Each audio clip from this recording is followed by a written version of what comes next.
Assalamualaikum warahmatullahi wabarakatuh.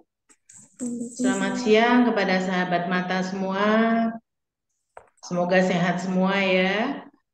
Jadi pada siang hari ini saya akan share sedikit mengenai mata berdarah ya.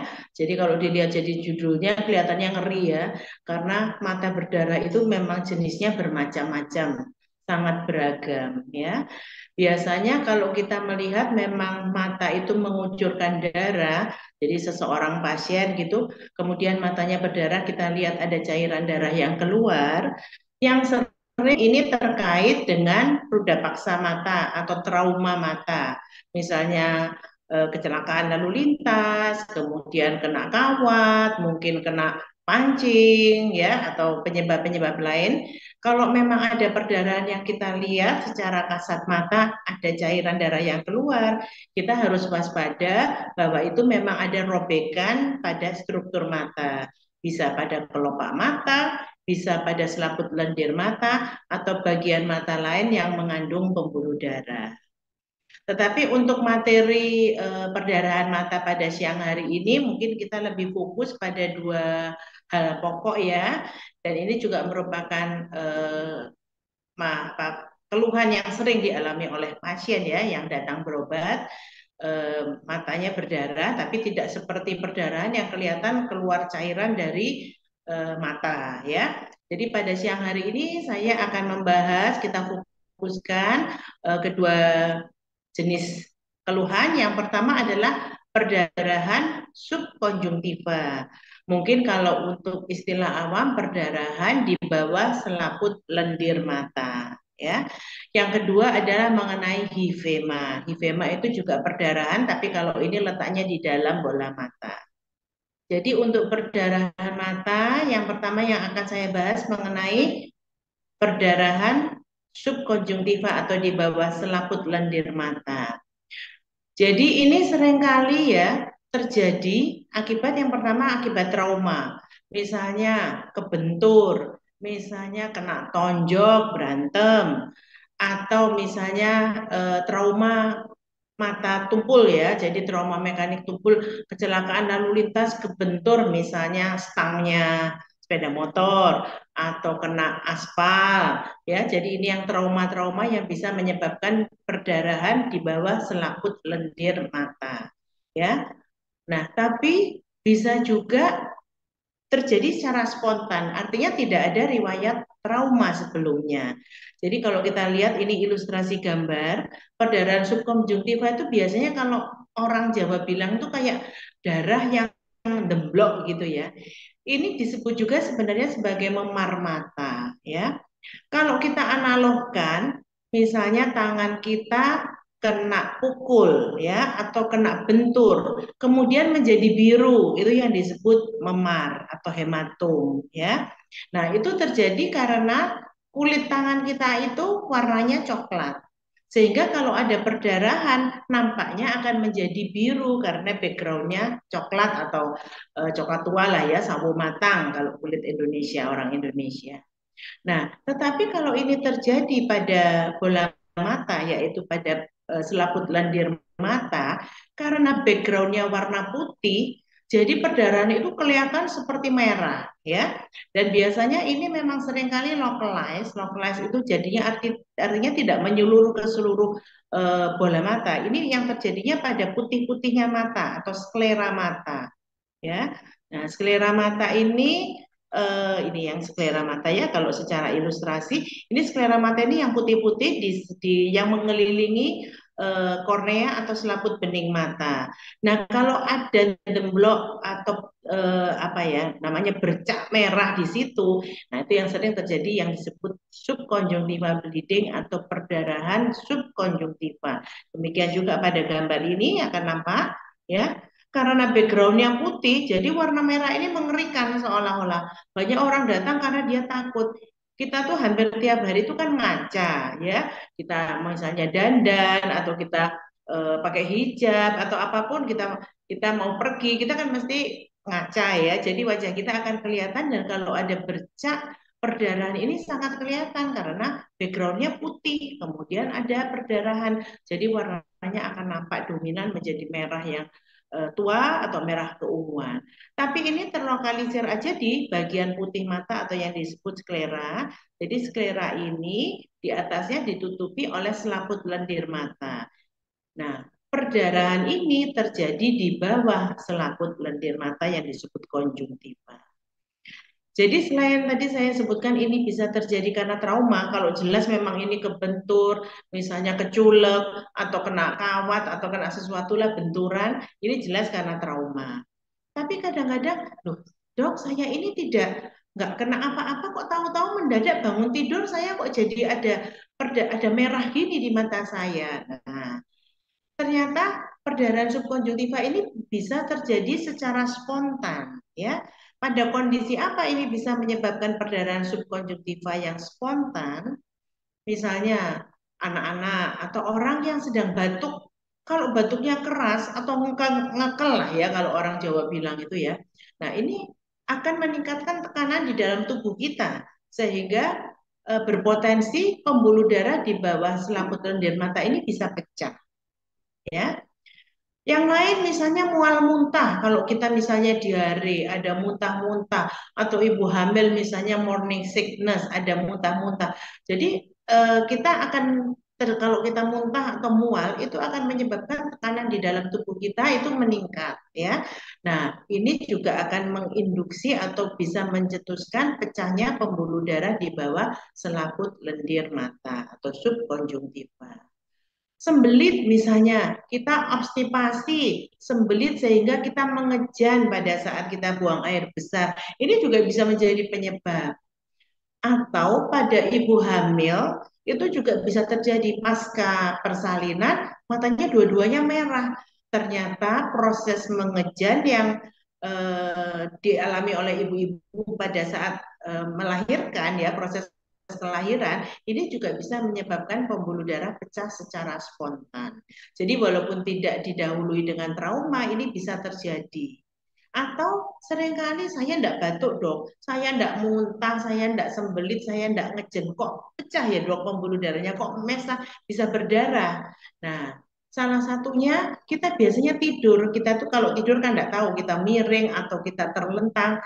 Nah, posisi tidur kemudian terjadi gencetan pada salah satu mata secara lama ya, itu juga bisa berpotensi menyebabkan perdarahan subkonjungtiva, terutama pada pasien-pasien yang memang pembuluh darahnya rentan untuk pecah, seperti orang hipertensi, orang diabetes lama. Nah, itu kadang-kadang proses tidur yang miring kemudian kegencet ininya salah satu pembuluh darah mata itu juga bisa mengakibatkan perdarahan subkonjungtiva yang terjadi bangun tidur tahu-tahu matanya merah. Ya, ini gambaran subkonjungtiva. Jadi ini seperti contoh-contoh yang saya ilustrasikan pada gambar. Kalau terjadi perdarahan subkonjungtiva, apa sih yang harus kita lakukan ya?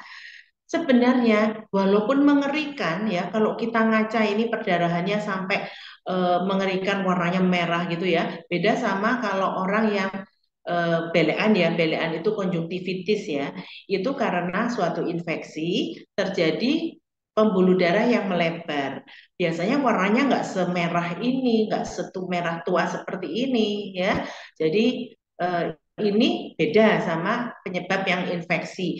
Tapi infeksi bisa disertai juga dengan pecahnya pembuluh darah seperti ini. Infeksi virus misalnya, dia ada melopok, kemudian juga ada tanda-tanda radang lain, tapi juga disertai perdarahan subkonjungtiva. Ini suatu kombinasi ya.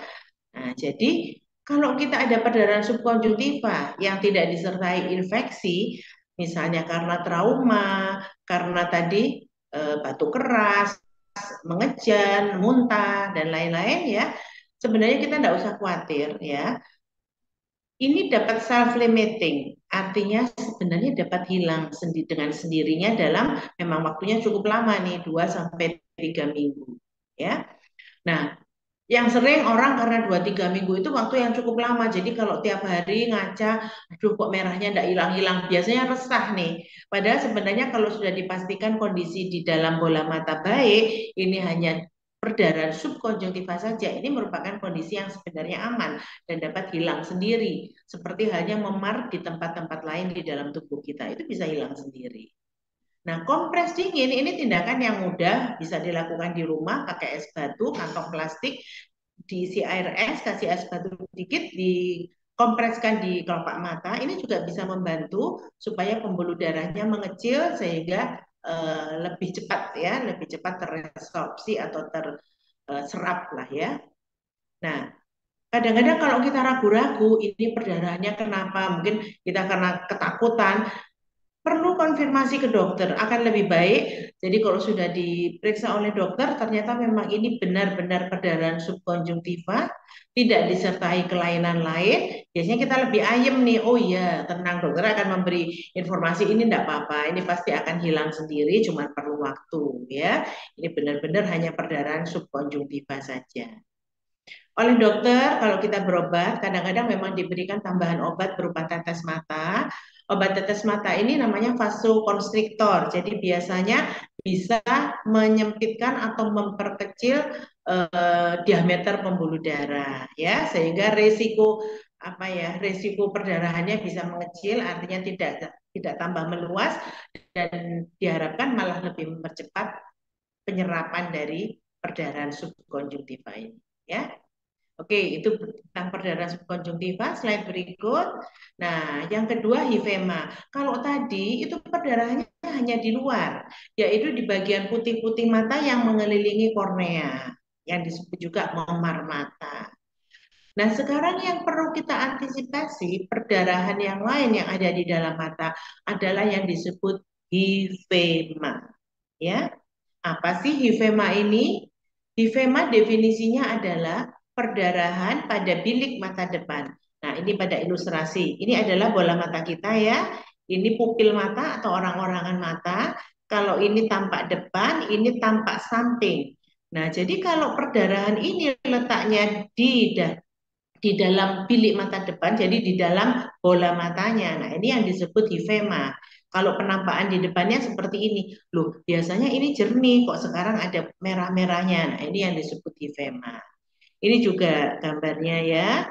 Nah, hifema jadi adanya perdarahan yang mengumpul pada rongga bilik mata depan. Ya, apa sebabnya? Ya, ini juga bisa disebabkan oleh trauma. Trauma itu ruda paksa mata, kebentur ya, kemudian satu lagi justru yang sering ini juga pada pemain sepak bola, pemain bulu tangkis nih, yang sering karena ke smash ya, kena shuttlecock, kena koknya bulu tangkis. Bulu tangkis itu koknya selain bulu angsanya itu kan ada yang bagian yang dari kayu apa dari apa yang keras. Nah, kalau pada saat dicemes kemudian ini langsung kena ke mata, ini berpotensi menimbulkan perdarahan. Jadi kalau perdarahan yang hifema ini letaknya di dalam bola mata, jadi nggak keluar, nggak bercucuran darah, seperti kalau ada robekan di bagian lain. Ini letaknya di dalam, ya. Ini terjadi karena perdarahan ini terjadi perlukaan pada pembuluh-pembuluh darah yang ada di iris atau selaput pelangi mata maupun di badan silier, yaitu struktur mata yang kaya akan pembuluh darah. Ya, jadi trauma bisa mekanik karena suatu benda tumpul, kemudian tadi kena bulu tangkis, kena apa? Kok bulu tangkis. Ada lagi yang kadang-kadang juga bisa terjadi secara spontan. Ini bisa terjadi karena penyakit lain. Misalnya ada penyakit yang namanya uveitis. Salah satu komplikasinya bisa terjadi hifema. Jadi kalau tidak ada riwayat trauma, kemudian tahu-tahu ada hifema, biasanya dokter yang menemukan, tapi disertai dengan gejala lain dari penyakit lain yang menyertai. Ya, jadi ini contohnya hifema ada di dalam bola mata. Kalau yang tadi perdarahan subkonjungtiva itu di luar, jadi di putih-putihnya kalau tadi. Kalau sekarang di dalam bola mata atau di dalam space atau rongga yang ada di bilik mata depan. Ya. Nah, hifema itu macam-macam. Ada yang cuma sedikit, ya, tergantung jenis traumanya. Ada yang cuma sedikit, tapi bisa juga bertambah banyak. Ada yang sampai ketutup semua nih. Ini biasanya penglihatan sudah tidak kelihatan apa-apa. Kalau masih pupilnya kelihatan, ini masih biasanya penglihatannya masih bagus, ya. Kasus hipoma ini sering saya dapatkan pada masa bulan puasa nih. Karena kadang-kadang orang-orang itu kalau misalnya mau keburu-buru mau mau buka puasa nih, kadang-kadang minum soft drink ya, minum atau pakai anu lah, minum minuman yang harus kita buka sebenarnya dengan tutup pembuka tutup botol. Kadang-kadang saking udah kepengennya selak eh, beduk ya, beduk maghrib, itu kadang-kadang mereka menggunakan tepi meja nih untuk membuka botol ya, tutup botolnya dibuka pakai tepi meja, jadi dibuka dipaksa gitu dengan kekuatan tinggi. Nah akhirnya tutup botolnya ini terbuka tapi mencelat atau akhirnya loncat. Nah itu seringkali juga mengenai langsung terpapar ke mata, ini juga berpotensi timbul hifema seringkali ya. Nah sekarang kalau tadi subconjunctival bleeding itu atau perdarahan subconjunctiva itu sebenarnya bisa teresorpsi secara spontan, bisa hilang sendiri walaupun tanpa pengobatan. Cuman kadang-kadang karena waktunya lama, ini pasien suka resah nih, duh kok enggak hilang-hilang ya. Nah, sekarang kalau hifema ini sebenarnya merupakan emergensi karena letaknya di dalam bola mata ya, sehingga kadang-kadang pasien juga tidak tahu kalau dia ada perdarahan di dalam bola mata ya. Nah ini yang memerlukan biasanya konfirmasi dari tenaga kesehatan ya, bisa dokter mata atau di institusi yang lebih kelihatan kalau kita periksa dengan alat tertentu yang namanya slit lamp, walaupun perdarahan minimal itu dokter mata bisa melihat ya. Hifema ini merupakan kasus emergensi atau kegawat daruratan mata ya. Biasanya dianjurkan untuk rawat inap ya. Dan yang penting adalah bed rest total, tirah baring sempurna ya. Jadi kita tidak boleh beraktivitas, harus tidur terus memang untuk mencegah supaya tidak terjadi perdarahan ulang. Karena pembuluh darah yang tadi pecah ini masih berpotensi bisa terjadi rebleeding atau pecah kembali ya, pembuluh darahnya masih belum tertutup secara rapat. Nah, jadi kalau misalnya banyak aktivitas, banyak mobilitas, ini iris atau selaput mata ya. Jadi pupil mata itu yang terdiri dari celah iris itu banyak struktur pembuluh darah. Kalau dia melebar, mengecil karena adanya iluminasi di sekitarnya yang berubah, ini maka akan terjadi perdarahan ulang. Jadi memang dianjurkan rawat inap supaya bisa bed rest total, supaya bisa dimonitor oleh tenaga medis. Nah, dalam perawatannya di rumah sakit biasanya diberikan obat antifibrinolitik untuk pembeku darah, anti nyeri maupun obat tambahan lain kalau terdapat komplikasi. Karena seringkali ini tidak berdiri sendiri tapi bisa disertai komplikasi pada bagian lain di mata. Ya. Nah, kalau tadi perdarahan subkonjungtiva ini relatif artinya bisa hilang sendiri, hanya memerlukan waktu panjang, tidak perlu dilakukan suatu tindakan yang berat ya, tindakan operatif. Nah, bagaimana halnya dengan hifema? Kalau hifema, apa perlu tindakan operasi? Ya, ya, makanya ini harus dilakukan bisa perawatan di rumah sakit akan lebih baik lagi, dan biasanya dokter akan menganjurkan di rumah sakit. Cuman kadang-kadang pasien ada yang menolak kalau dianjurkan opname. Nah, itu lain lain masalah. Tapi kita sebagai tenaga medis biasanya selalu menganjurkan ini kondisi yang memerlukan perawatan khusus di rumah sakit sehingga lebih lebih bisa dimonitor ya. Kapan tindakan operasi itu perlu dilakukan pada hifema? Kalau hifema ini tidak kunjung hilang, karena hifema sebenarnya juga bisa hilang spontan, teresorpsi secara spontan. Ya, tapi kalau ini prosesnya loh, kok lama, dalam 5 hari tidak berkurang, malah kadang-kadang bisa bertambah karena terjadi rebleeding. Nah, kita harus mempertimbangkan tindakan operasi.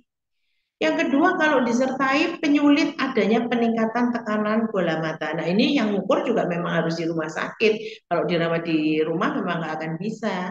Ya, disertai namanya glaukoma sekunder. Atau penyulit lain, loh korneanya karena ada penumpukan partikel besi dari darah ya, yang numpuk di kornea, korneanya warnanya menjadi seperti karat, seperti coklat ke coklat-coklat tua seperti itu. Jadi sudah tidak kelihatan merah. Kalau waktu awal kelihatan seperti merah darah. Tapi kalau sudah terjadi hemosiderosis, sel darah merahnya itu pecah, sel darah merah mengandung partikel besi itu bisa numpuk pada permukaan kornea dalam pada endotel kornea sehingga menjadi warnanya kecoklatan seperti kalau korosi pada besi ya, misalnya Misalnya di pagar kita dari besi, kalau kena air terus lama-lama korosif warnanya jadi kecoklatan. Nah, seperti itu ya.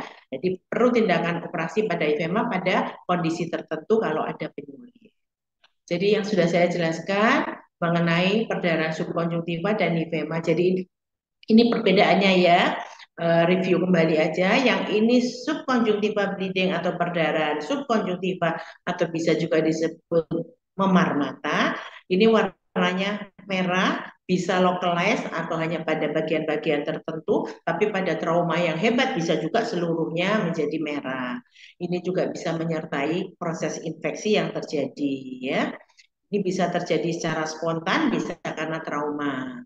Kemudian yang hifema, nah ini nggak kelihatan putih-putihnya, mungkin masih masih nggak kelihatan demblok kayak seperti subconjunctiva bleeding, tapi darahnya ada di bilik mata depan atau di rongga depan bola mata. Ini bisa kita lihat sebenarnya kalau di center ya. Tapi untuk konfirmasinya sebenarnya perlu dikonfirmasi ulang ke dokter ya, bisa ke institusi kesehatan. Jadi kalau ada perdarahan jangan panik ya, disarankan tetap konfirmasi dengan tenaga kesehatan supaya tujuannya kita apa? Pasti, oh ini hanya subconjunctival bleeding yang bisa sembuh sendiri tinggal tunggu waktu. Atau ini hifema yang memerlukan tindakan lebih lanjut berupa perawatan secara medis di rumah sakit ya. Kalau perdarahan subconjunctiva dapat sembuh sendiri, kalau hifema ini yang memerlukan perawatan medis ya. Jadi apa namanya materi pada siang hari ini memang difokuskan untuk dua jenis perdarahan di bola mata. Masih banyak jenis perdarahan yang lain, tapi kalau ini tidak kelihatan cairan darah keluar dari mata, tetapi matanya tampak merah. Ya, oke, cukup untuk materi yang saya sampaikan. Monggo kalau kita bisa diskusi, mungkin ada yang bisa saya jawab, akan saya coba untuk menjawab. Terima kasih Mbak Laila.